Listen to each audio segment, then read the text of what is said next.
What's up, everyone? Welcome to episode 11 of 45 Minutes of Noise. I'm your host, your boy, Chris Pugh, and I'm joined, as ever, by my very good friend and Mr. Cynical himself, Samuel Lewis. Mate, how was our Valentine's weekend in London? It was very nice, thank you. Very, very nice. Went to the original Hard Rock Cafe, the first one, on Park Lane, which was cool. Talk to me about that Um, for a second. What were the really impressive pieces of memorabilia? Original guitars used by and instruments used by every member of the Who, Rolling Nice. Stone stuff, Carlos Santana stuff, lot of Hendrix, original Yeah, nice. costumes. Mitchell's drum set was just above the doorway. Lots of 60s and 70s. It felt like. And they must do this. It felt like they pick stuff that's relevant um to the geography of the region kind of thing. So like it was dominated by British artists, Yeah, whereas yeah, I imagine if you had stuff in America, there would be a lot of American artist stuff there. When we went to Copenhagen, there was some Metallica stuff because of Lars Ulrich, and that made yeah. sense. And when I was in But the one in Berlin, there was like Ramstein stuff. so Yeah. that makes a ton of sense, and that was really really good. Never gets old. To be honest, Nah, I know I'm a little bit of a tourist, but like, really really enjoyable. And the food, Chris, isn't it's it? just I sensational. mean, it is expensive, isn't it? The Hard Rock Cafe, but it's just so worth it. You couldn't quite make it a habitual event going there because, No, good Lord, the wallet. But it's with the occasional time there, superb. Great time that to be said had though, every time. like we had a shared starter, a two of these smokehouse barbecue combo things, which was quite a hefty meal, and then beers and cocktails, and it only came to about 60 quid each. How was the barbecue smokehouse thing? Um, The greatest thing that yeah. has ever happened to Sam Lewis. It was a rack of ribs and barbecue chicken with Oh, with the barbecue beans and the skin on fries, and then there was like an accompanying honey sriracha or like a sweet tangy kind of boneless wing situation. And as a side, it was and how just did you find it? It was just the greatest thing that's ever happened to my I taste just buds. passed out for 10 minutes. I think I just sort of came out of a daze like a werewolf for discovering like discovering himself again after a transformation. But no, it was really, really good. It was really, really good. Had a good time, man. What a show we have today, Sam. Yeah, It's a good yeah. on this one. If you like this podcast, this is going to be a good day for you, I think. If you don't, this might be like a bang mediocre day where it's like, oh, this is better than usual. Um, but It's usually this is a poor. good one for us. Yeah. So today, This is merely disappointing today. What a win! today, I'm gonna let's just be honest. We say 45 minutes of noise. This episode is gonna be longer than 45 minutes. I'm gonna go into that in a little bit more detail in a moment. We've got news on the final Black Sabbath show. Unless you've been living under a rock, I'm pretty sure you'll already know what I'm on about there. But we've got reviews on new records from Silverstein and Killswitch Engage. A bit of an interesting one today. Me and Sam are fully aware this episode's going to go longer than 45 minutes. And when I introduce the Kill Switch record, because I'm going to kind of do a new intro in the middle of the episode, just because we're fully aware that some people aren't going to want to listen to me and Sam talk about Silverstein, and they're going to want to just listen to the Kill Switch and Gage stuff. So, yeah, if you listen to the whole episode, there will be like a strange moment where I kind of do an introduction to purely the Killswitch Engage album, but I'll explain closer to the time. Before we get into the show, I should tell you how you can support us, and the best way of doing that is by liking slash subscribing on YouTube or whichever podcast service you use to listen or watch.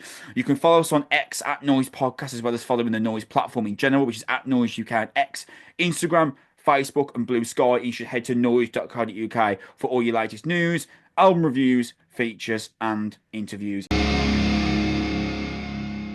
Right, we're going to get moving on then. Let's go into album reviews. We're Yeah, going to start Silverstein with. was all right. Anyway, We are going to start with Silverstein, Antibloom. Sam, were you familiar with Silverstein prior to this? no, but I remember you described it as metalcore, and I wanted you bundle in the back of a van by the end of that train journey. I they were like they're like one of the bands that were like supernova, that like large in like the mid 2000s, like really really Hmm. huge. the small like song "Smile in Your Sleep." If I play "Smile in Your Sleep" to you, you would recognize it. Um, Yeah, I'm sure. I'm sure. and they're a band that like one thing I will say is that they've kind of maintained a fan base for their entire career to the same degree, really. And I think that's like incredibly impressive, especially Hmm. considering the kind of roller coaster metalcore has been on since 2002. So the fact that Are we like saying that they were on that roller coaster? They're a metalcore band. um Based on what I heard today and yesterday, Chris, metalcore was not a noun I would have used. they kind of whoops, sorry. They kind of I'd say maybe post-hardcore, but like Hmm. like the peak of Yeah. their popularity, like mid 2000s, they were like one of those. They were like This is pop punk at times, Chris. at this point, yes, but they were like a lighter Shadows Fall. Like if you listen to like My Okay. Heroine and stuff from like Yeah. from there was that they had one big album, I forgot what it was called. But they were like one of the bands that like kind of rode the wave. And they're probably, Hmm. I think they're probably closer to being called like post-hardcore more than anything else, really. Okay. Regardless, we hit this new record, and can I just say, that Yeah. Mercy Mercy, the opening to this record, the Every Time I Die vibe, with like the piercing riff and the Yeah. biting Yeah. growl, I thought, here we go. Did you not think Yeah. here we go? Yeah, I did. Literally wrote great opening, great nursery rhyme version of the verse. The chorus took me by surprise, but the stabbing, bit of thrash, didn't it say it's welcome? I was like, okay, we're here. Can I read the word for word? No, so right about the second song. Don't let me get too low. You can. You actually, you know what? I'm not going to jump in yet. Yes, you can, Jack. Sam. Thank you. Don't let me get too low. Colon. Kind of like pop punk band were bundled into the back of a van by a group of hardcore kids and beaten up for a bit. Decent poppy chorus, kind of like Bertie if they've discovered one more chord. One more, was one underlined. Yes, it was, and in brackets. Right.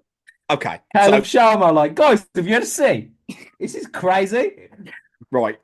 So, based off of what you just said, mate, don't let me get too low. Right. My thoughts on this album is that when this album is like legitimate and credible, it's great. Then there are times where it loses legitimacy and credibility, All right, and don't let me can we get see too if low is we definitely one of those moments. can you see if we agree on the credibility factor? I think that Skin and Bones is a credible song. Yes, I actually wrote in my I wrote notes here. finally a riff Right, the moment I oh, heard one. oh my God! Right, so I wrote in my notes. Okay, this record's good again now because Oh God. the song before it, a little fight. Oh, it, the wow-wows on it. I It's just wrote hard to take indie, seriously. full stop, trash. Yeah, it's a little It's not fight good. is hard to take seriously. And don't let me get Confession was too also just perfectly mediocre. yes, and don't let me get too low. It reminded me of like Forever the Sickest Kids and Mayday Parade, Yeah, yeah, and yeah, we need to move past that. yeah. Let's get that. Let's make those two bands a memory, Yeah, please. Mayday Parade, like they're still doing us. Christ. Stress was like a hardcore tune that actually includes a real disturb on the bridge, and I was like, this is like a real songwriting. And then Cherry Coke kicked in at the end, and I was like, oh, we're still doing that monotonal, staccato verse singing over an acoustic thing. Like I thought that trope was finished. My actual note for Cherry Xylophones at the end to emphasize the emotions. I was like, all right, just send out Christmas cards next time, lads. Christ almighty. my actual note for Cherry Coke is literally word for word. Obligatory melodic ballad to close out that I imagine Sam will Yeah, absolutely despise. That is literally that is literally what I've got written in front of me. Although I do want to actually mention that Stress, it was there a bit is an empty, I impressive thought. for Stress. There's like a really impressive snarl and bite, and there's a really nice Yeah. instrumental in that bridge. Yeah, I agree. I There are agree. That's the moments of this thing. I record that are listened to really this good. thinking flashes. Yeah, I agree. It's like I don't know. AC Milan have recently bought Joe Felix, and it feels like watching him play. Where like for like 4 seconds, I'm like, oh, is that Ronaldinho? And then he just never tracks back and gets tackled every other time he gets the ball. And I'm like, oh no, no, it's not. It's just like ridiculous. But yeah, this is a very talented group that appear to constantly trying to dilute their own talent to write a hit single. That's what it feels like. They're like, no, no, no, I can do the big thing, and it's like, nah, you're actually much better at just. writing some riffs, man. It's pretty good. Pretty good. Just do that. If I had to kind of sum this up, because I think we're being, I think obviously you listening to this review, it sounds like we're being like incredibly harsh towards me. What I would say is when this album sounds like Every Time I Die, it's great. And when it sounds like Forever the Sickest Yeah. Kids, it's pretty rough. Yeah. If I had to put this album into a sentence.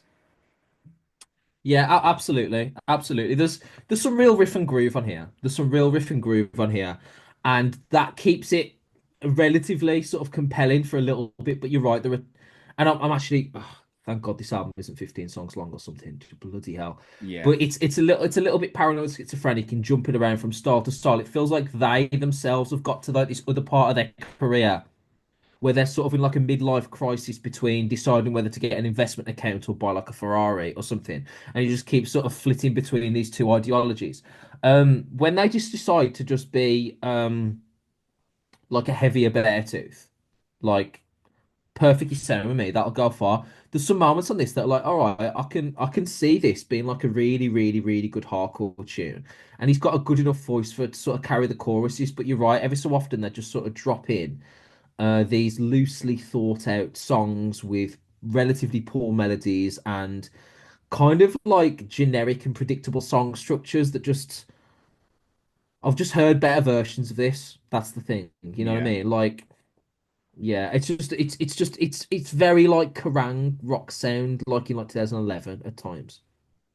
And you know what? I've not really tracked Silverstein's kind of discography, so maybe this is actually where they are as a band. Like this is just your standard Silverstein record in 2025. Perhaps I wouldn't be able to speak to that. What I would say is Mercy Mercy is great. The opening of this album Hmm. is Yeah, exceptional, and I thought, yeah. wow, we're about to listen to this record that like scratches my Every Time I Die itch since they obviously disbanded. And the second Mercy Mercy ends, that really is no longer the case. But then You were itchy again. Skin and Bones comes back, and he's like, "Oh, they're doing the Every Time I Die thing. This got a really caustic lead riff. It's really harsh vocals that meld into a massive chorus. This is awesome." And then they go, and then they stop doing that again. You have to wait until Stress to get another moment where it's Mm. like where it's credible and legitimate. And then they end on Cherry Coke, which hurts. Cherry Coke hurts. Mm. But if this is indicative of just where Silverstein are as a band, then I get it. If this is something that this is just like a new left turn for Silverstein, then man, I will just say they sound much better when they're trying to be a metal band than when they're trying to be a pop band that has metal elements. Imagine how disappointed you're going to be if you do some Googling and you hear the phrases like triumphant return to form from Silverstein. You're like, oh, lads, what are we doing here?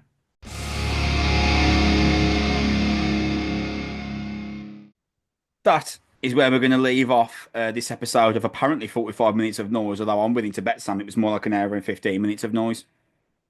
We're just heading to the 60-minute mark now. We're turning the Ah, corner into the hour. not Yeah, bad pretty for us. concise for us. Yeah, Yeah, yeah, considering that we started by talking for Black Sabbath for half an hour, I think we've actually rescued that quite well. yeah. Then we complained about Silverstein for 9 minutes, and that brought us back to, brought us back to something that goes in relative conciseness.